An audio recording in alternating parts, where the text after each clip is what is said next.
Oompa-doompa-dee-doo, I've got a perfect puzzle for you. Oompa-doompa-doompa-dee-dee, if you are wise, you'll listen to me. Hi, I'm Sheila Caton, the AIG teacher here at Bridgeton Elementary School, and today I'm going to read Chapter 25 from Charlie and the Chocolate Factory. The Great Glass Elevator. "I've never seen anything like it," cried Mr. Wonka. "The children are disappearing like rabbits.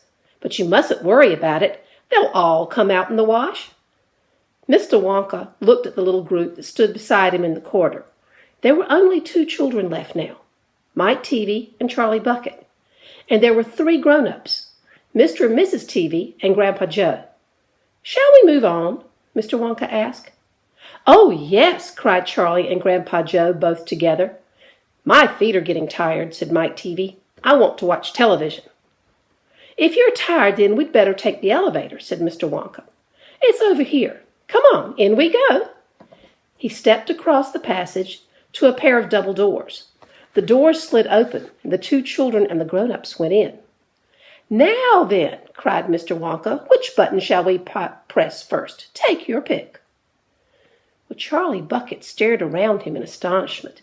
This was the craziest elevator he'd ever seen. There were buttons everywhere.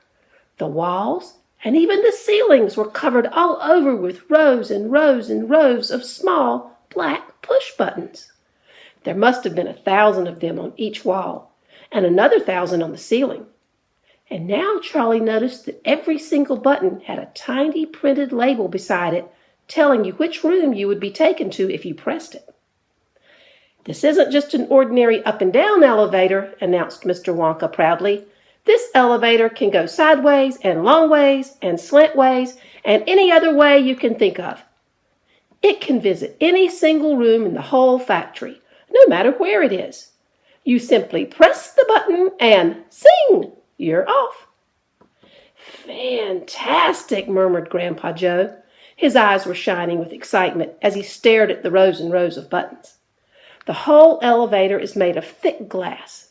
"Thick, clear glass," Mr. Wonka declared. "Walls, doors, ceilings, floors, everything is made of glass so that you can see out." "But there's nothing to see," said Mike Teavee. "Choose a button," said Mr. Wonka. "The 2 children may press 1 button each, so take your pick. Hurry up. In every room, something's delicious and wonderful is being made."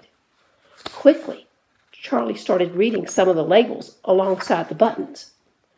"The Rock Candy Mine, 1,000 feet deep," it said on one. "Coconut Ice Skating Ring," it said on the other. Then, "Strawberry Water Pistols. Toffee apple trees for planting out in your garden, all sizes. Exploring candy for your enemies.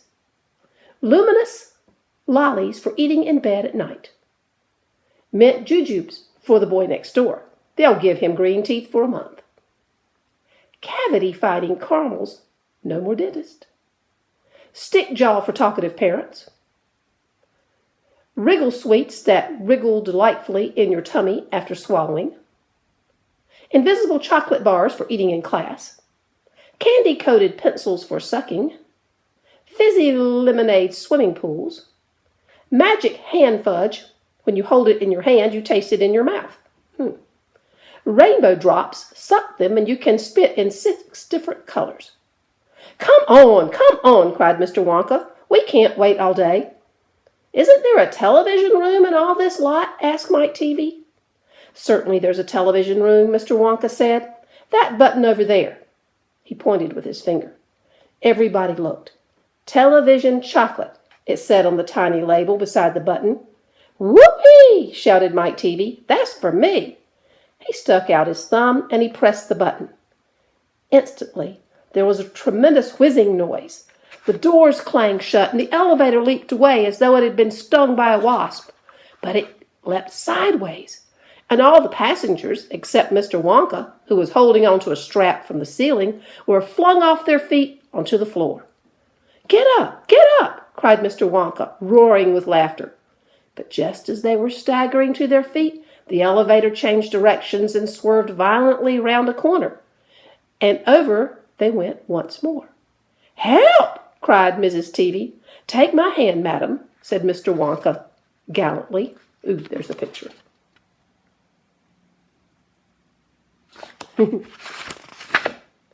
There you are. Now grab this strap. Everybody grab a strap. The journey's not over yet. Old Grandpa staggered to his feet and caught hold of a strap. Little Charlie, who couldn't possibly reach as high as that, put his arms around Grandpa Joe's legs and hung on tight. The elevator rushed on at the speed of a rocket. Now it was beginning to climb. It was shooting up and up and up on a steep, slanty course, as if it were climbing a very steep hill. Then suddenly, as though it had come to the top of the hill and gone over a precipice, it dropped like a stone, and Charlie felt his tummy coming right up into his throat. And Grandpa Joe shouted, "Yippee! Here we go!" And Mrs. Teavee cried out, "The rope is broken! We're going to crash!" And Mr. Wonka said, "Calm yourself, my dear lady," and patted her comfortingly on the arm. And then Grandpa Joe looked down at Charlie, who was clinging to his legs, and he said, "Are you all right, Charlie?" Charlie shouted, "I love this. It's like being on a roller coaster." And through the glass walls of the elevator, as it rushed along, they caught sudden glimpses of strange and wonderful things going on in some of the other rooms. An enormous spout with brown sticky stuff oozing out of it onto the ground. A great craggy mountain made entirely of fudge, with Oompa Loompas, all roped together for safety, hacking huge chunks of fudge out of its side. A machine with white powder spraying out of it like a snowstorm. A lake of hot caramel with steam coming off of it.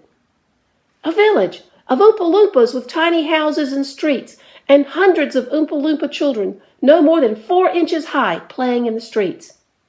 And now the elevator began flattening out again, and it seemed to be going faster than ever. And Charlie could hear the scream of the wind outside as it hurled forward, and it twisted, and it turned, and it went up, and it went down, and "I'm going to be sick," yelled Mrs. Teavee, turning green in the face. "Please don't be sick," said Mr. Wonka. "Try and stop me," said Mrs. Teavee. "Then you'd better take this," said Mr. Wonka, and he swept his magnificent black top hat off his head and held it out, upside down, in front of Mrs. Teavee's mouth. "Make this awful thing stop," ordered Mr. Teavee. "Can't do that," said Mr. Wonka. "It won't stop till we get there. I only hope no one's using the other elevator at this moment."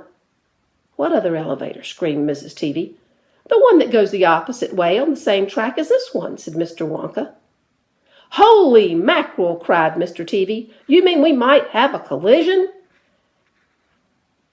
"I've always been lucky so far," said Mr. Wonka. "Now I'm going to be sick," yelled Mrs. Teavee. "No, no," said Mr. Wonka. "Not now. We're nearly there. Don't spoil my hat." The next moment there was screaming of brakes, and the elevator began to slow down, and then it stopped altogether. "Some ride," said Mr. Teavee, wiping his great sweaty face with a handkerchief. "Never again," gasped Mrs. Teavee, and then the doors of the elevator slid open, and Mr. Wonka said, "Just a minute now. Listen to me. I want everybody to be very careful in this room. There is dangerous stuff around in here, and you must not tamper with it." This is Miss Caton, and today I'm going to read Chapter 26 in Charlie and the Chocolate Factory. Chapter 26, The Television Chocolate Room. The Teavee family, together with Charlie and Grandpa Joe, stepped out of the elevator into a room so dazzlingly bright and dazzlingly white that they screwed up their eyes in pain and stopped walking. Mr. Wonka handed each of them a pair of dark glasses and said, "Put these on you, and quick, and don't take them off in here whatever you do. This light could blind you." As soon as Charlie had his dark glasses on, he was able to look around him in comfort. He saw a long, narrow room. The room was painted white all over. Even the floor was white, and there wasn't a speck of dust anywhere. From the ceiling, huge lamps hung down and bathed the room in brilliant blue-white light. The room was completely bare, except at the far ends. At one of these ends, there was an enormous camera on wheels, and a whole army of Oompa Loompas was clustering around it, oiling its joints and adjusting its knobs and polishing its great glass lens. The Oompa Loompas were all dressed in the same extraordinary way. They were wearing bright red jumpsuits, spacesuits, complete with helmets and goggles. At least they looked like spacesuits, and they were working in complete silence. Watching them, Charlie experienced a queer sense of danger. There was something dangerous about this whole business, and the Oompa Loompas knew it. There was no chattering or singing among them here, and they moved about over the huge black camera slowly and carefully in their scarlet spacesuits. At the other end of the room, about 50 paces away from the camera, a single Oompa Loompa, also wearing a spacesuit, was sitting at a black table gazing at the screen of a very large television set. "Here we go," cried Mr. Wonka, hopping up and down with excitement. "This is the testing room for my latest and greatest invention, television chocolate." "But what is television chocolate?" asked Mike Teavee. "Good heavens, child, stop interrupting me," said Mr. Wonka. "It works by television. I don't like television myself. I suppose it's all right in small doses, but children never seem to be able to take it in small doses. They want to sit there all day long, staring and staring at the screen." "That's me," said Mike Teavee. "Shut up," said Mr. Teavee. "Thank you," said Mr. Wonka. "I shall now tell you how this amazing television set of mine works. But first of all, do you know how ordinary televisions work? It is very simple. At one end, where the picture's being taken, you have a long movie camera and you start photographing something. The photographs are then split up into millions of tiny little pieces, which are so small that you can't see them.